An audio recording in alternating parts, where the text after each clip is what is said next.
Welcome back. Now in this video हम बात करेंगे क्वार्टाइल्स, डेसाइल्स, परसेंटाइल्स हम कैसे फाइंड कर सकते हैं अनग्रुप्ड डेटा का। अब आगे के या पिछले वीडियोस में हमने देखा था कि रॉ डेटा का हम कैसे पार्टीशन वैल्यूज फाइंड आउट कर रहे हैं। तो इस वीडियो में हम देखेंगे कि अनग्रुप्ड डेटा अगर दिया हो तो उसका क्वार्टाइल, डेसाइल, परसेंटाइल कैसे फाइंड करना होगा।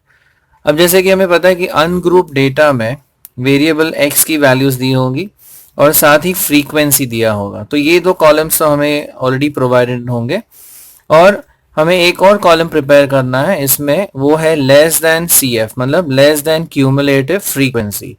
सो हमें तीन कॉलम्स टोटल चाहिए।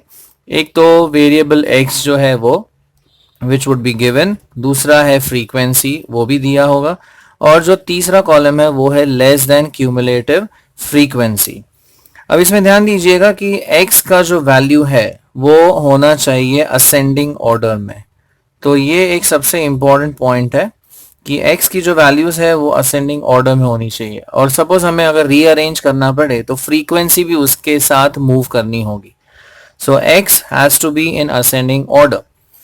अब फॉर्मूला सेम रहेगा क्वार्टाइल, डेसाइल एंड परसेंटाइल का जो रॉ डेटा के लिए था। The formula was QI, I is the quartile number. तो Q1 अगर हमें चाहिए तो 1 into n plus one by fourth observation. Q2 होगा तो 2 times n plus one by fourth observation. Q3 हुआ तो it would be 3 times n plus one by fourth observation.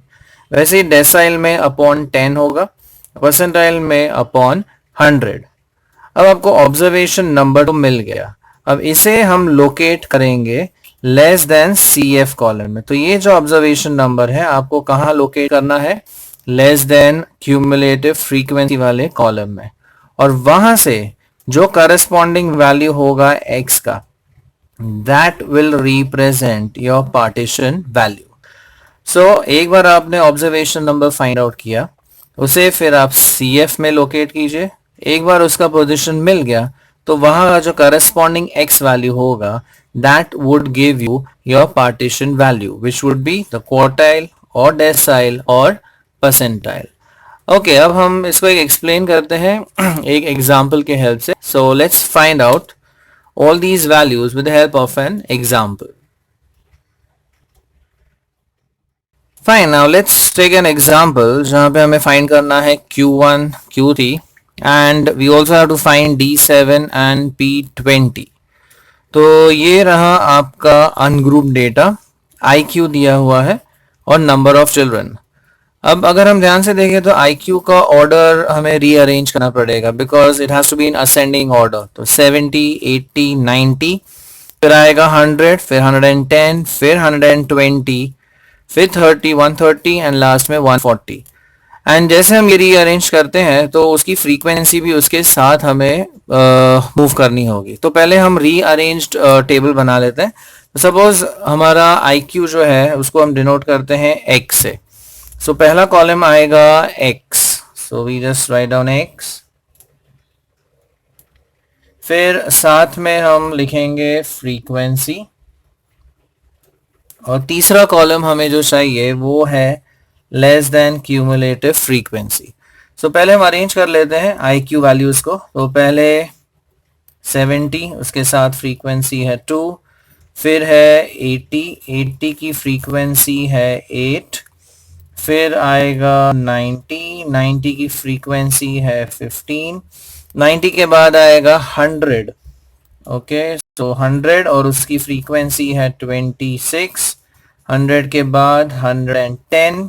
अब 110 की फ्रीक्वेंसी है 17, 110 के बाद 120। Okay, so you have 120, frequency is 5. Then after 120 we have 130, 130 frequency is 1 and lastly 140. Okay, so 140 और उसकी frequency भी है 1। अब less than cumulative frequency prepare करना है तो first value would remain as it is, frequency value. तो ये हो गया 2। Now 2 plus 8 that gives me 10 plus 15 would give me 25. 25 plus 26, 5 and 6 is 11, carry 1, 4 and 1, 5. So you have 51. 51 plus 17, 1 and 7 gives me 8, 5 and 1 gives me 6. So you have 68.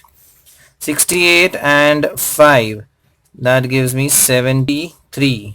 Plus 1 gives me 74. Plus 1 gives 75. So the total frequency here is 75. That is n value is 75. अब हमें find करना है Q1. Now Q1 would be 1 into n plus 1 upon fourth observation. Okay अब अगर हम 75 इसमें substitute करते हैं, सो 1 into 75 plus 1 upon fourth observation. Now 75 plus 1 is 76. So 76 upon fourth observation. Correct? Now if you divide this, 4 ones are 4, remainder 3, so 4 nines are. So you have the 19th observation. अब ये observation को हम locate करेंगे CF values में. सो 2 तो नहीं आएगा, 10 भी नहीं आएगा, 25 yes. So 19 lies between 10 and 25 but after 10. So after 10 आता है 25. 25 का करस्पॉन्डिंग x वैल्यू क्या है? 90. So यहाँ पे आता है हमारा Q1. करेक्ट? 10 के बाद इस वाले ग्रुप में.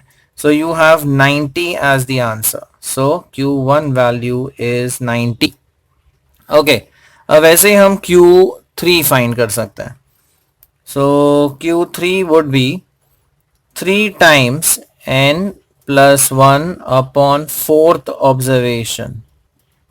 Okay, so that would be 3 times 75 plus 1 upon fourth observation. अब ये 75 plus 1 76 by 4, वो फिर से 19 आएगा. 19 का 3 times, so 9 3s are 27, 2 carry, so you have 57th observation. अब 57th observation हम लोकेट करेंगे CF में.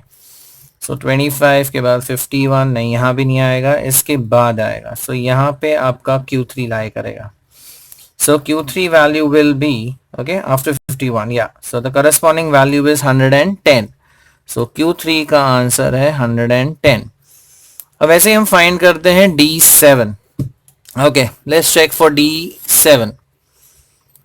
अब D7 would be 7 times n plus 1 upon 10th observation. Correct? तो ये हो जाएगा 7 into n हमारा था 75 plus 1 upon 10th observation. Okay तो ये हो जाएगा 7 into 76 upon 10th observation. Right अब अगर हम मल्टीप्लाई करते हैं 7 6 becomes 42, carry 4, 7 7 is 49 and 4 is 53. So 53 upon 10, that becomes 53.2 observation. Okay, so 53.2 again वो इसके बाद आएगा 51 के बाद, तो यहाँ पे आपका D7 लोकेटेड है. सो इसलिए D7 का वैल्यू भी क्या रहेगा? 110. So D7 value is 110. And lastly we need to find P20. अब P20 के लिए फॉर्मूला रहेगा 20 times n plus 1. अब परसेंटाइल है, so you divide by 100. So 100 observation.